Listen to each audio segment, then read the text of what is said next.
जय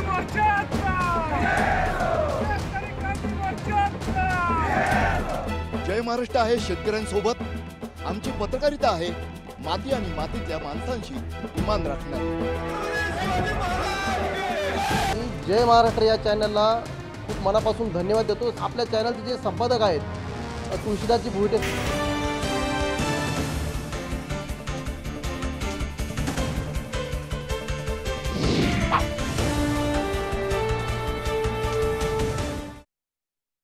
नमस्कार, मी तन्मय टिल्लू। पुंटांब्याची आपुलकी या विशेष कार्यक्रमात आपलं स्वागत। शेतकरी आंदोलन राज्याच्या इतिहासातली अभूतपूर्व घटना। 1 जून ते 7 जून दरम्यान बळीराजांना पुकारलेल्या संतप्त संपाची दखल सरकारला घ्यावीच लागली। फोडाफोडीचं राजकारणही झालं, टीकाही झाली, आरोप प्रत्यारोप सर्व काही। अखेर सरकारला कर्जमाफी करावीच लागली। शेतकऱ्यांनी पुकारलेला संप हा एका रात्रीतला नव्हता। अनेक वर्षांची खतखत आणि एप्रिलमध्ये सरकारला संपाचा इशारा देखील देण्यात आला। पहिल्या दिवसापासूनच आजपर्यंत आणि नेहमीच जय महाराष्ट्र आपल्या अन्नदात्यासोबत होता, आहे आणि राहील। शेतकरीही ओळखतात कोण आहे आपलं। उन्हातानात पावसात जय महाराष्ट्रानं आपल्या शेतकऱ्यांसोबत खंबीरपणे उभं राहिला।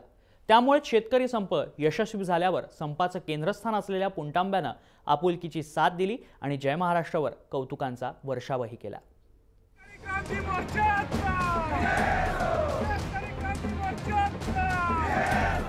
जय महाराष्ट्र आहे शेतकऱ्यांसोबत। आमची पत्रकारिता आहे माती आणि मातीतल्या माणसांशी इमान राखणारी। जय महाराष्ट्र या चॅनलला खूप मनापासून धन्यवाद देतो। आपल्या चॅनलचे जे संपादक आहेत तुळशीदासजी भोईटे,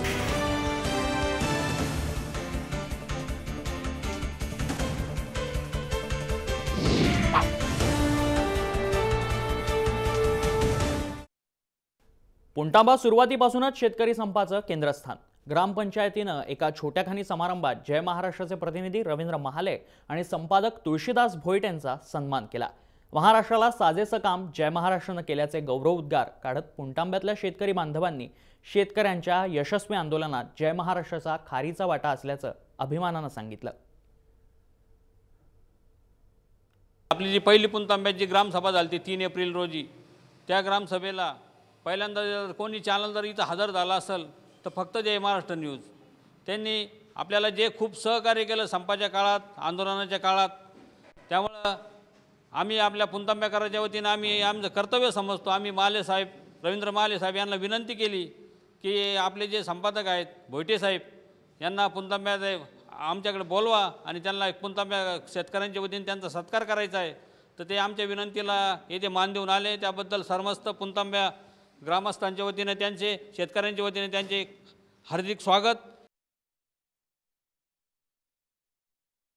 जय महाराष्ट्र चॅनलचे संपादक साहेब भोईटे साहेब, व्यासपीठावरील उपस्थित माजी जिल्हा प्रमुख, माजी जिल्हा परिषद सदस्य डॉक्टर धनंजयराव धनवटे साहेब, पुंटांबा गावचे उपसरपंच वाघ साहेब, आमचे मित्र धाडाडीचे कार्यकर्ते बाळासाहेब चव्हाण, आमचे ज्येष्ठ सहकारी सर्जेराव अण्णा जाधव,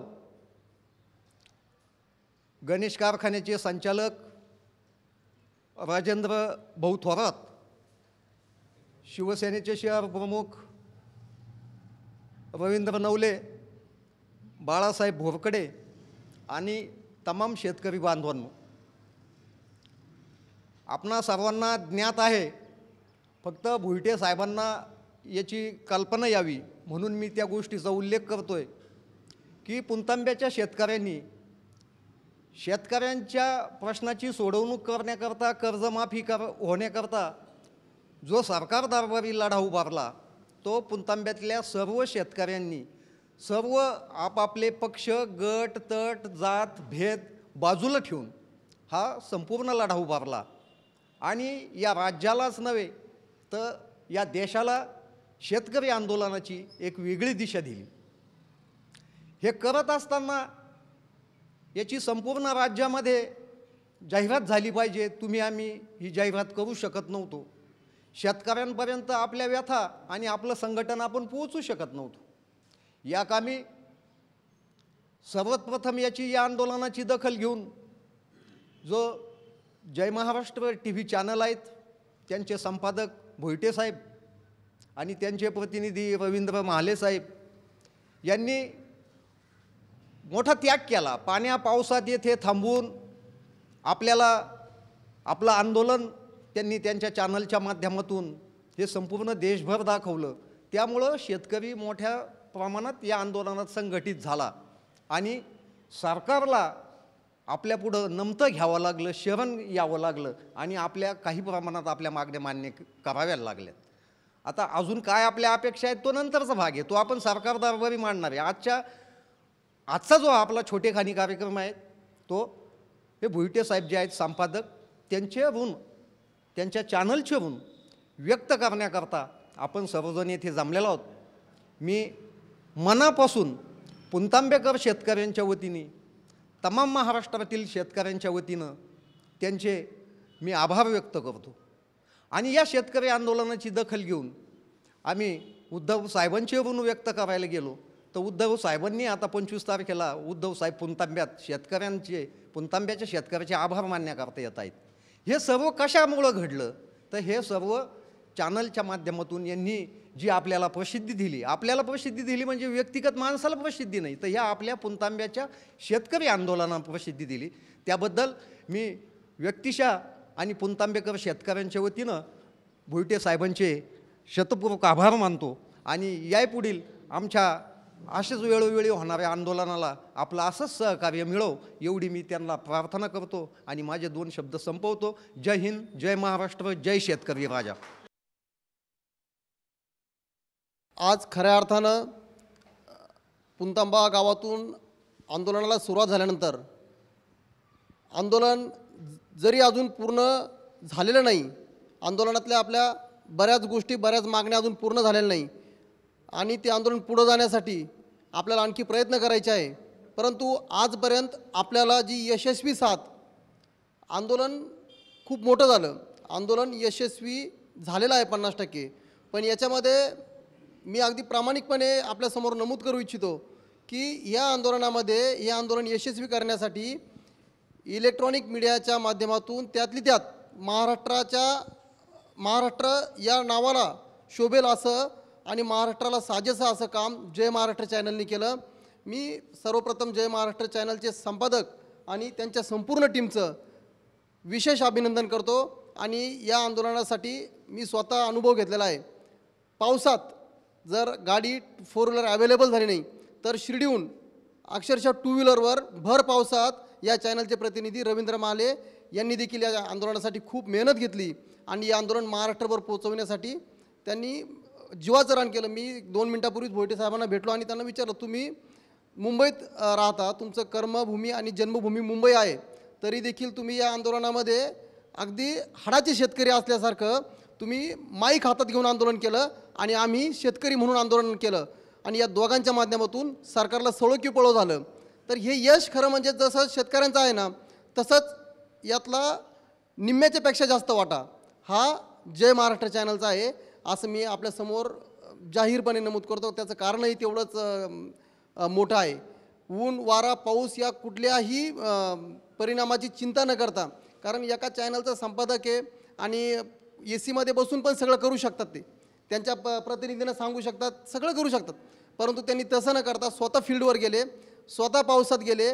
मी त्यांचे जे प्रोमो बघितले खूप म्हणजे असं हे बोलताना त्यांनी जेव्हा मला त्यांचे अनुभव सांगितले अंगावर काटे येत होते. या सगळ्या घटनांच्या माध्यमातून जय महाराष्ट्राची जी बांधिलकी महाराष्ट्राबरोबर आहे ती यापुढेही, कारण साहेब मी आपल्याला सांगू इच्छितो की आंदोलन अजून संपलेलं नाही आमचं. आम्ही सरकारकडं त्याविषयी आम्ही मीटिंगमध्ये पण मुंबईच्या बैठकीमध्ये GR झाला, त्याच्यानंतर आंदोलन पुढं 26 तारखेला परत सुरू होणार आहे. जी साथ तुम्ही आम्हाला दिली आजपर्यंत यापुढेही तुमची साथ आम्हाला अशीच हवी आहे आणि आपणही त्याच भावनेने जी आजपर्यंतची भावना आहे तीच भावना उद्याही राहील अशी मी साईबाबांच्या चरणी प्रार्थना करतो. आणि शिवप्रहार संघटना अहमदनगर जिल्हा यांच्या वतीने मी आपल्या सर्वांचं, पुणतांबे ग्रामस्थांचं, संपूर्ण महाराष्ट्रातील शेतकऱ्यांचं या आंदोलनाला यशस्वी केल्याबद्दल धन्यवाद देतो आणि आपल्या सगळ्यांच्या वतीनं जय महाराष्ट्राचे संपादक आणि त्यांच्या संपूर्ण टीमचं अभिनंदन करतो. थांबतो. जय महाराष्ट्र. वेळ झाली एका विश्रांतीची. पाहत राहा जय महाराष्ट्र.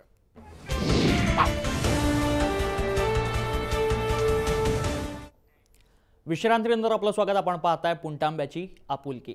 खरंच जय महाराष्ट्राची पत्रकारिता ही मातीशी आणि मातीशी इमान राखणाऱ्यांची आहे. शेतकऱ्यांना आपल्या हक्कासाठी पुकारलेल्या संपात जय महाराष्ट्रानं साथ दिली. संपाच्या पहिल्या दिवसापासूनच जय महाराष्ट्राचे संपादक तुळशीदास भोईट यांनी रस्त्यावर उतरून वास्तव मंत्रालयाच्या 6व्या मजल्यापर्यंत पोहोचवण्याचा प्रयत्न केला. शेतकऱ्याचा आवाज बुलंद केल्याबद्दल पुणतांब्यातल्या शेतकऱ्यांनी जय महाराष्ट्राचा गौरव केलाय. आपल्या ह्या छोट्याशा गावामध्ये आपल्या महाराष्ट्राचे जय महाराष्ट्राचे संपादक आदरणीय तुळशीदासजी भोईटे साहेब या ठिकाणी आलेले आहेत. त्यांचं आपल्या ह्या गावच्या वतीनं आज आपण या ठिकाणी स्वागत करणार आहोत आणि त्यांचा सत्कारही या ठिकाणी आपण करणार आहोत. मित्रहो, आत्ता बऱ्याच वक्त्यांनी सांगितलं की हे आंदोलन कसं झालं. आम्ही सर्व गावातले गट तट मतभेद विसरून पक्ष विसरून शेतकरी म्हणून तरुण शेतकरी एकत्र आला. ह्या तरुण शेतकरी एकत्र आल्यामुळं अनेक सुरुवातीला या संपाबद्दल चर्चा झाल्या आणि हा संप ग्रामसभा झाल्यानंतर आपल्या जय महाराष्ट्र ह्या चॅनलच्या वतीनं हा आमचा आवाज तुमच्या टीमनं आणि तुमच्या आशीर्वादानं मंत्रालयापर्यंत पोहोचवला. आणि हा आवाज नुसता मंत्रालयापर्यंत पोहोचवला नाही तर त्या शासनाला त्या सरकारला या मीडियाच्या माध्यमातून जाग आणली आणि हे सरकार जागा झालं आणि कुठंतरी चर्चा करायला तयार झालं. आम्ही जर नुसतं इथून आंदोलन केली असती, रस्ते रोको केलं असतं, रेल्वे अडवली असती तर त्याचा फारसा काही म्हणजे जास्त हे झालं नसतं. कारण आमचा आवाज म्हणजे तुम्ही पोहोचवला त्याबद्दल शेतकऱ्याच्या वतीनं तुमचं धन्यवाद. दुसरं असं की आता सर्जेरावांनी सांगितलं, नवीन पाटलांनी सांगितलं, चौगुले पाटलांनी सांगितलं की तुमची जी टीम आहे रात्रंदिवस पळाली, मोटारसायकलवर आले, पावसात भिजले.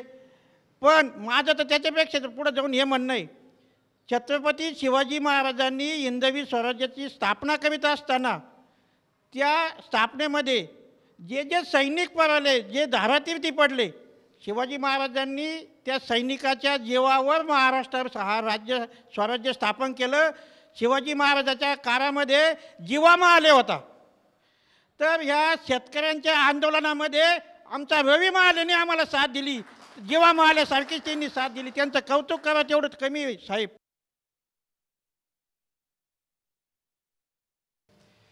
जय महाराष्ट्र या न्यूज चॅनलचे संपादक आदरणीय तुळशीदास भोईटे साहेब यांचे आपण प्रथमतः स्वागत करू की आमच्या छोट्याशा विनंतीला मान देऊन आपण इथं उपस्थित राहिलात आणि या छोट्याशा गावामध्ये आल्याबद्दल आपले स्वागत करतो व आपले आभार मानतो.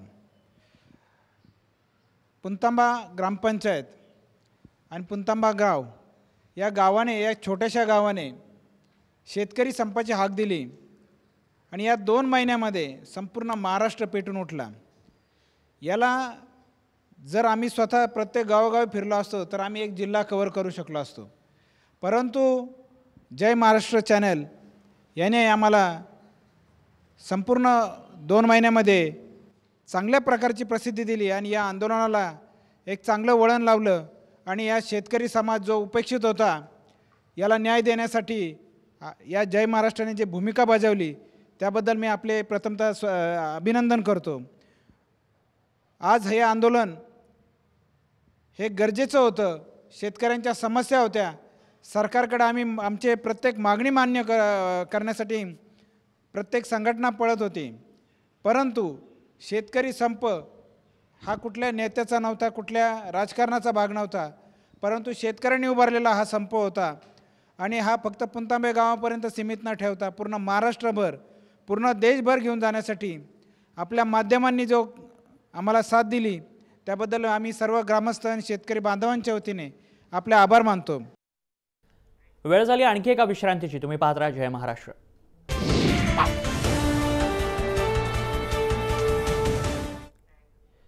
तर विश्रांतीनंतर आपलं पुन्हा एकदा या विशेष कार्यक्रमात स्वागत. शेतकरी संपाला साथ दिल्याबद्दल पुणतांब्यातल्या शेतकऱ्यांनी जय महाराष्ट्राचे संपादक तुळशीदास भोईटे आणि प्रतिनिधी रवींद्र महाले यांचा सन्मान केला. जय महाराष्ट्राच्या टीमवर कौतुकाचा वर्षाव केला. आता आपल्या शेतकऱ्याला सदैव साथ देत सरकारनं नियोजनातून सातत्यानं शेतकऱ्यांची साथ देण्याची गरज असल्याचं संपादक तुळशीदास भोईट यांनी यावेळी सांगितलं. आजचा दिवस हा माझ्या संपूर्ण जीवनातील, माझ्या आयुष्यातील न विसरता येणारा असा हा दिवस आहे. आतापर्यंत अनेकदा सत्कार लाभले मला. राज्य सरकारनं सुद्धा महात्मा गांधी पुरस्कार दिला. मुंबई मराठी पत्रकार संघाचा इलेक्ट्रॉनिक मीडियासाठीचा पहिला पुरस्कार लाभला. त्यानंतर अनेकदा पुरस्कार लाभत राहिले.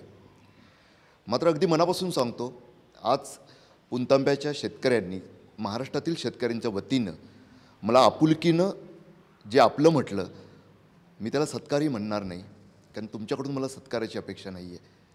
हे मी प्रथम स्पष्ट करतो. ही जी आपुलकी आहे ही माझ्या जीवनातील सर्वात मोठा सत्कार आहे असं मी मानतो. काही उगाच अतिरंजित सांगत नाही आहे मी, कारण माझा तो स्वभाव नाही आहे. जे वास्तव आहे ते फक्त तुमच्यासमोर मांडतो आहे मी. हे महाराष्ट्रासमोर अनेकदा मांडत असतो. काही वेळा लोकांच्या लक्षात येत नाही म्हणून त्याची पुनरावृत्ती वारंवार करावी लागते. नागपुरातून जेव्हा 5 ते 10 रुपयांनी त्या बागेतून संत्र निघतं किंवा APMCमधून तिकडचं निघतं, मुंबईच्या APMCमध्ये येईपर्यंत त्याची किंमत ही 20 रुपयापर्यंत गेलेली मी समजू शकतो. त्यापुढे मुंबईकर ग्राहकापर्यंत ते जेव्हा जाईल तेव्हा त्याची किंमत किती झाली पाहिजे? एक आपण धरून चालू, नाशवंत असतो शेतीमाल, मान्य करूया आपण. दुप्पट होणं, तिप्पट होणं समजू शकतो मी. 80 रुपये, 80 ते 120 रुपये किलोनी मुंबईत संत्र मिळू शकतं. मग हे मधले 90 रुपये जातात तरी कुठे? 70 ते 90 रुपयाचा हा जो फरक येतो हा कोणाकडे जातो? हा जर माझ्यासारख्या सामान्य ग्राहकाकडून यातले 50 रुपये जरी नागपूरच्या शेतकऱ्याला गेले ना, तर मला 100 रुपये का 130 रुपये देताना सुद्धा कुरकुर करणार नाही. हे मी ऑन एअरसुद्धा बोललो. जेव्हा टोमॅटोचे भाव मुंबईत 125 रुपये गेले, 100 रुपये झाले किलोनी, मी स्वतः जाऊन बाजारात जेव्हा घेत होतो, अर्धा किलोची पाव किलो घेऊ शकलो की 25 रुपयाचं आपण घेऊन जाऊया, नंतर आपण पुढचं घेऊ. मात्र त्यावेळी मी जाहीरपणे सांगितलेलं होतं की एक ग्राहक म्हणून सांगतो मी मुंबईचा, 100 काय 150 रुपये झाले तरी चालेल, पण शेतकरी संपाला आमचा पाठिंबा कायम राहील. पुन्हा एक सांगतो, दुःख कसलं होतं ते बोलताना सुद्धा. त्या 100 रुपयापैकी ग्राहक तुमच्याकडे किती पोचत होते हो? एक तर मुळात इकडून टोमॅटो जात नव्हते, त्यामुळे ते शेतकऱ्यांपर्यंत येत नव्हते. जे टोमॅटो पूर्वी गेलेले होते ते 10 रुपयाच्या खाली गेले होते. जो APMCमधला भाव होता, जो घेतला खरेदीचा दर होता आणि तिकडचा विक्री दर याची जर तुलना केली तर कमीत कमी 20 पटीपेक्षा जास्त होतं. हे घडतं तरी कसं काय? कांदा लासलगावला 3.5 रुपये किलोपर्यंत जातो आणि मुंबईला येईपर्यंत तो 20 रुपयांनी किलोनी विकला जातो. किती 1 किलो मागे वाहतूक खर्च येऊ शकतो? आणि कांदा तेवढा नाशवंत नाही आहे की त्याची मी चौपटसुद्धा किंमत पकडू, दुप्पट किंमत द्यायला मी तयार होऊ शकतो. 3 रुपयाचे, 3.5 रुपयाचे, 1 रुपया आपण वाहतूक खर्च पकडूया, अडत पकडूया, 5 रुपयापर्यंत जाईल. नाशवंतचा 1 रुपया पकडूया की काही कांदा होऊ शकेल म्हणून आपण 20% 1 रुपया वाढवून घेऊया. 6 रुपये किलोचा कांदा हा मुंबईत जेव्हा 20 रुपयाला त्याच काळात मिळत असतो तेव्हा खूप गंभीरतेनं विचार केला गेला पाहिजे की शेतकऱ्यांना नाडणारा आणि शहरांमध्ये ग्राहकांना, सामान्यांना लुबाडणारा हा मधले माणसं कोण आहेत? अडतेसुद्धा नाहीत ते. हे सुद्धा आज मी तुम्हाला स्पष्टपणे सांगतो. एक मोठा अडत्यांच्या बाजूने नाही बोलायचं आहे मला. अडतेसुद्धा हातचलागी करतात. आजसुद्धा रुमालाखालचे सौदे होतात, थांबवलेच गेले पाहिजेत ते, त्याबद्दल काडी मात्र दुमत नाही आहे. मधला नाडणारा एक मोठी यंत्रणा जी शहरांमध्ये तयार झालेली आहे. सरकारला माझी विनंती आहे की ती यंत्रणा तुम्ही बाद करा. अनेकदा बोललं जातं, म्हणजे आता तर खूप मोठ्या मोठ्या घोषणा केल्या जातात. बरं वाटतंय मला असमाधान आहे का? विकास जिथे असेल, तुमच्यासाठी काही पावलं जर उचलली जात असतील तर त्याला माझी साथच असेल. मला बरं वाटतं की जेव्हा शेतकऱ्यांसाठी, सामान्यांसाठी कुणी काही करत असेल तर, मात्र ते व्यावहारिक पातळीवरचं असलं पाहिजे हो. नाही तर पाऊस पडायला लागला आणि जर अद्याप बियाणांसाठी लागणारं पीक कर्ज मिळत नसेल तर शेतकऱ्याला काय मूर्ख समजतो आपण? तसंच तुम्ही बोलता की शेतकऱ्यांना थेट शहरात जाऊन विकावं. येतात आमच्याकडे आजकाल. मी ज्या मुंबईतल्या अंधेरी परिसरात राहतो तिथं नाशिकचे, नगरचे, आणखी काही पुढच्या टप्प्यातले शेतकरी येतात टेम्पोमध्ये माल टाकून. काय अवस्था असते हो? ते कुठंतरी गाडी लावतात, माल बाहेर ठेवतात. माझ्यासारखे काही आपुलकीने जातातही, पण किती लोकांना माहीत असतं की त्यावेळी तिथं टॉमॅटो येणार आहे, किती लोकांना माहीत असतं की तिथे त्यावेळी कांदा येणार आहे आणि नेमका तिथे येणार आहे हे सुद्धा माहीत असतं का? मी अनेकांना त्यावेळी सुचवलं की बाबा ज्या ज्या राजकीय पक्ष, मग त्यात शिवसेना आहेत, मनसे आहेत, भारतीय जनता पक्ष असेल, काँग्रेसचे काही ठिकाणी कार्यालय असतात, राष्ट्रवादीचे, भले त्यांची मदत घ्या, त्यांच्या फलकावर तुम्ही आधी लिहून ठेवा आणि मग माल विकायला या. या पद्धतीनं काहीतरी नियोजन आपल्याला करावं लागेल, पण ते सुद्धा अपूर्व नियोजन ठरेल. सरकारला जर खरोखर इच्छा असेल तर माझी विनंती आहे, जे आमदार आहेत, खासदार आहेत, जे नगरसेवक आहेत, जिल्हा परिषद सदस्य आहेत, की शहरांमध्ये अनेक सार्वजनिक आरक्षणाच्या जागा आहेत. मग त्या बागबगीचे असतात, शाळा असतात, रुग्णालय असतात, सभागृह असतात, करमणूक केंद्र असतात, व्यायामशाळा असतात. जास्त काही करू नका तुम्ही. फक्त 100 स्क्वेअर फूटची जागा या हजारो ठिकाणी, प्रत्येक मुंबईसारख्या ठिकाणी अशी हजारापेक्षा जास्त ठिकाणं आहेत. त्यातली 100 स्क्वेअर फूटची जागा ही शेतकऱ्यांसाठी आरक्षित करा तुम्ही, विक्री केंद्र म्हणून.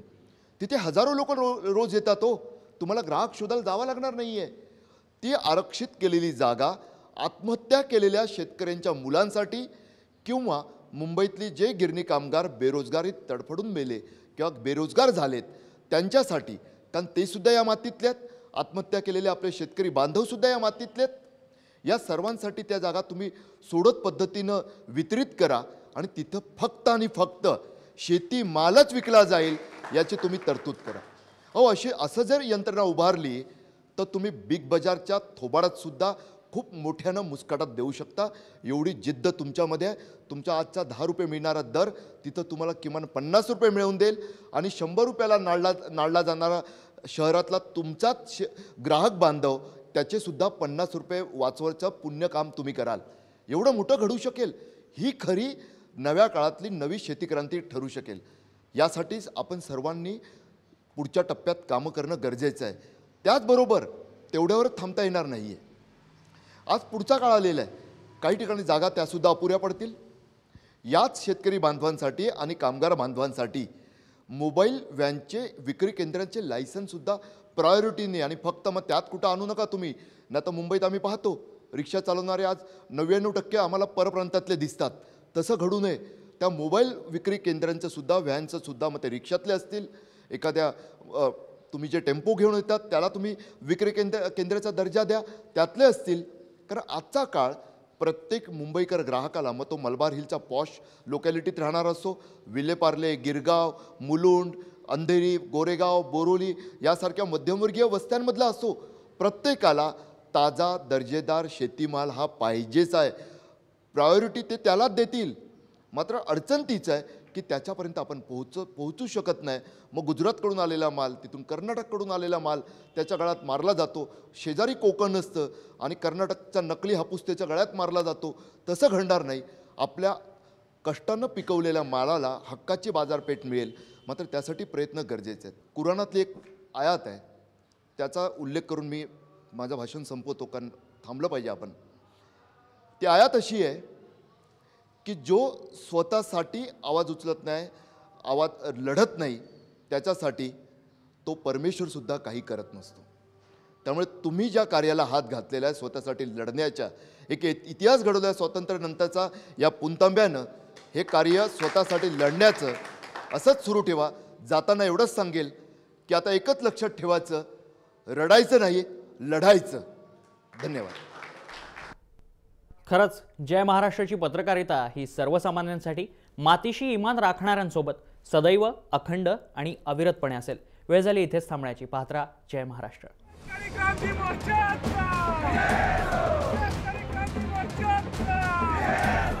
जय महाराष्ट्र आहे शेतकऱ्यांसोबत. आमची पत्रकारिता आहे माती आणि मातीतल्या माणसांशी इमान राखणार.